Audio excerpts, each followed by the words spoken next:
আসসালামু আলাইকুম। বাংলাদেশ বেতার, গোপালগঞ্জ। খবর পড়ছি প্রদ্যোৎ রায়।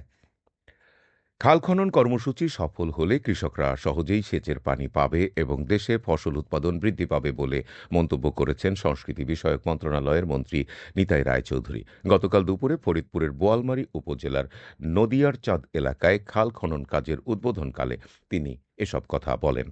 তিনি আরও বলেন, খাল খননের মাধ্যমে কৃষকরা যেমন বিনামূল্যে পানি পাবে, তেমনি স্বল্প মূল্যে সার ও কীটনাশক সরবরাহের পরিকল্পনাও সরকারের রয়েছে। এ সময় সাবেক সংসদ সদস্য খন্দকার নাসিরুল ইসলাম সহ স্থানীয় নেতারা বক্তব্য রাখেন। অনুষ্ঠানে বোয়ালমারী উপজেলা বিএনপির সভাপতি অ্যাডভোকেট সিরাজুল ইসলামের সভাপতিত্বে দলীয় নেতাকর্মীরা উপস্থিত ছিলেন। নড়াইলের লোহাগড়ায় স্যার হ্যানিম্যানের ২৭১তম জন্মবার্ষিকী পালিত হয়েছে। এ উপলক্ষে গতকাল রামনারায়ণ পাবলিক লাইব্রেরি প্রাঙ্গণে দিনব্যাপী প্রি মেডিকেল ক্যাম্প, ভেষজ প্রদর্শনী ও আলোচনা সভার আয়োজন করা হয়।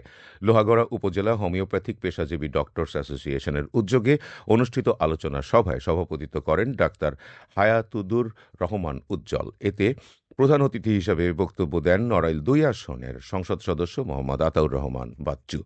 অনুষ্ঠানে আরও বিভিন্ন বক্তা হোমিওপ্যাথি চিকিৎসার গুরুত্ব তুলে ধরেন। এ সময় মেডিকেল ক্যাম্পে রোগীদের বিনামূল্যে চিকিৎসা সেবা প্রদান করা হয়। ফরিদপুরে শ্রী শ্রী প্রভু জগৎবন্ধু সুন্দরের ১৫৬তম শুভ আবির্ভাব তিথি উপলক্ষে শুরু হয়েছে দিনব্যাপী ধর্মীয় অনুষ্ঠানমালা। গতকাল থেকে শ্রীধাম শ্রীঅঙ্গনে শুরু হওয়া এ মহোৎসব চলবে আগামী ২ মে পর্যন্ত। উৎসবের প্রথম দিনে শ্রীমদ্ ভাগবত পাঠ করা হয়। এতে পরিবেশনা করেন মহানাম সম্প্রদায়ের সভাপতি শ্রীমৎ কান্তিবন্ধু ব্রহ্মচারী। এছাড়া রাত ৮টায় শুভ অধিবাস ও কীর্তনের মধ্য দিয়ে আনুষ্ঠানিকভাবে অনুষ্ঠানের সূচনা করা হয়। অনুষ্ঠানকে কেন্দ্র করে দেশ বিদেশের বিভিন্ন স্থান থেকে সনাতন ধর্মাবলম্বী ভক্তদের সমাগম ঘটবে বলে আয়োজকরা জানায়।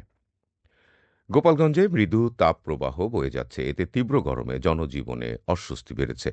গতকাল জেলায় সর্বোচ্চ তাপমাত্রা রেকর্ড করা হয়েছে ৩৫.৯ ডিগ্রি সেলসিয়াস এবং দুপুর ৩টায় বাতাসের আর্দ্রতা ছিল ৫২%। ফলে ভ্যাপসা গরমে মানুষের ভোগান্তি আরও বেড়েছে। এদিকে ঘন ঘন লোডশেডিংয়ের অভিযোগ করেছেন শহরবাসী। গ্রামাঞ্চলে বিদ্যুৎ বিভ্রাটের মাত্রা আরও বেশি বলে জানা গেছে। তাপপ্রবাহে সবচেয়ে বেশি কষ্টে সময় পার করছেন শ্রমজীবী মানুষ, শিশু ও বয়স্করা। অনেকে ছায়াযুক্ত স্থানে আশ্রয় নিচ্ছেন এবং ঠান্ডা পানীয় পান করে স্বস্তি পাওয়ার চেষ্টা করছেন। স্বাস্থ্য সচেতনতা প্রয়োজন ছাড়া বাইরে না যাওয়া, পর্যাপ্ত পানি পান করা এবং রোদ এড়িয়ে চলার পরামর্শ দিয়েছেন সচেতনরা। গোপালগঞ্জে বাস ও ইজি বাইকের সংঘর্ষে সামিউল আলীম মোল্লা নামে ৩ বছরের এক শিশু নিহত হয়েছে। এ ঘটনায় আহত হয়েছেন আরও ৫ জন। গতকাল দুপুরে ঢাকা-খুলনা মহাসড়কের ফকিরকান্দি এলাকায় এ দুর্ঘটনা ঘটে। পুলিশ জানায়, গোপালগঞ্জ শহর থেকে আরপাড়া যাওয়ার পথে মোড় নেয়ার সময় একটি ইজি বাইকের সঙ্গে বিপরীত দিক থেকে আসা যাত্রীবাহী বাসের সংঘর্ষে ঘটনাস্থলেই শিশুটির মৃত্যু হয়। পরে আহতদের উদ্ধার করে গোপালগঞ্জ ২৫০ শয্যা বিশিষ্ট জেনারেল হাসপাতালে ভর্তি করা হয়েছে। এবারে শুনুন কৃষি সংবাদ।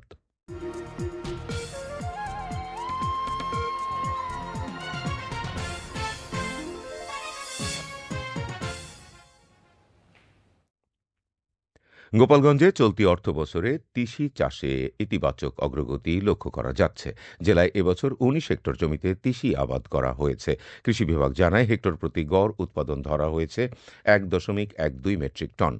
এ অনুযায়ী মোট প্রায় ২১ মেট্রিক টন তিসি উৎপাদনের লক্ষ্যমাত্রা নির্ধারণ করা হয়েছে। সংশ্লিষ্টরা জানান, অনুকূল আবহাওয়া ও কৃষকদের আগ্রহ থাকায় তিসি চাষ ধীরে ধীরে সম্প্রসারিত হচ্ছে। কম খরচে লাভজনক হওয়ায় এ ফসলের প্রতি কৃষকদের ঝোঁক বাড়ছে। কৃষি বিভাগ আশা করছে, নির্ধারিত লক্ষ্যমাত্রা অর্জনের পাশাপাশি ভবিষ্যতে জেলায় তিসি চাষের পরিধি আরও বৃদ্ধি পাবে। খেলার খবর, ক্রিকেট।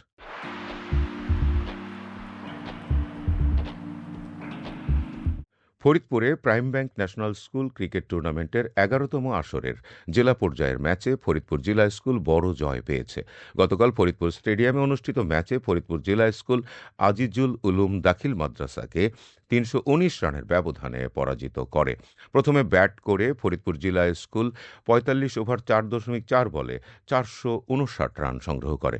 জবাবে আজিজুল উলুম দাখিল মাদ্রাসা ৩০ ওভারে ১৪০ রানে সবকয়টি উইকেট হারায়। এ জয়ের মাধ্যমে ফরিদপুর জিলা স্কুল জেলা পর্যায়ে শক্ত অবস্থান নিশ্চিত করেছে। সবশেষে আবহাওয়া।